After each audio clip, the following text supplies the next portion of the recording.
ইমরান খানকে ঘিরে ছড়িয়ে পড়া মৃত্যুর গুজব পাকিস্তানের নতুন উত্তেজনা তৈরি করেছে। তার রাজনৈতিক দল পিটিআই জানিয়েছে ৩ সপ্তাহেরও বেশি সময় ধরে আইনজীবীদের তাকে দেখতে দেওয়া হয়নি, যার ফলে তার বাস্তব অবস্থান এবং স্বাস্থ্য নিয়ে দলের ভেতর গভীর উদ্বেগ তৈরি হয়েছে।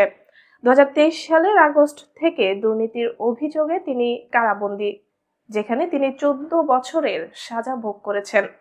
তার দাবি, সেনাবাহিনী তাকে রাজনীতি থেকে দূরে রাখতে সাজানো মামলায় জড়িয়েছে, যদিও সেনাবাহিনী এসব অভিযোগ অস্বীকার করেছে। পিটিআই মুখপাত্র জুলফিকার বুখারী জানান, ৪ নভেম্বরের পর থেকে কেউ ইমরান খানের সঙ্গে সাক্ষাৎ করতে পারেনি এবং কেন এই নিষেধাজ্ঞা জারি রয়েছে সে সম্পর্কেও কারা কর্তৃপক্ষ কোনো ব্যাখ্যা দেয়নি।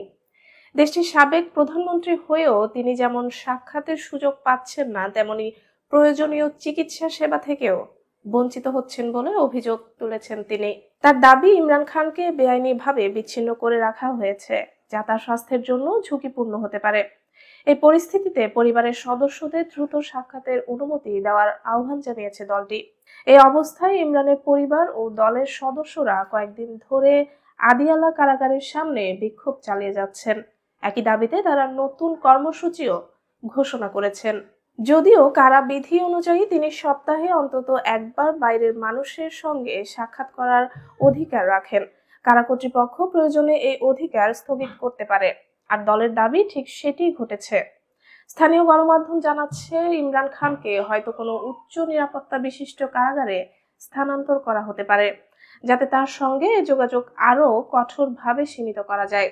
২০১৮ সালে প্রথমবার প্রধানমন্ত্রী হওয়ার পর ২০২২ সালে সেনাবাহিনীর সঙ্গে সম্পর্ক খারাপ হওয়ায় তিনি অনাস্থা ভোটে ক্ষমতাচ্যুত হন।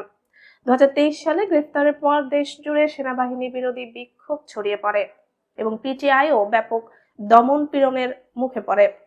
২০২৪ সালের নির্বাচনে পিটিআই সবচেয়ে বড় দল হলেও তারা অভিযোগ করে যে কারচুপির মাধ্যমে তাদের অনেক আসন কেড়ে নেওয়া হয়েছে এবং শেষে শেহবাজ শরীফের নেতৃত্বে জোট সরকার ক্ষমতায় আসে, যদিও সরকার এসব অভিযোগ অস্বীকার করছে। সব মিলিয়ে ইমরান খান আদিয়ালা কারাগারেই আছেন বলে কর্মকর্তারা দাবি করলেও সাক্ষাৎ বঞ্চনার কারণে তার প্রকৃত অবস্থা ও অবস্থান নিয়ে অনিশ্চয়তা এখনো কাটেনি।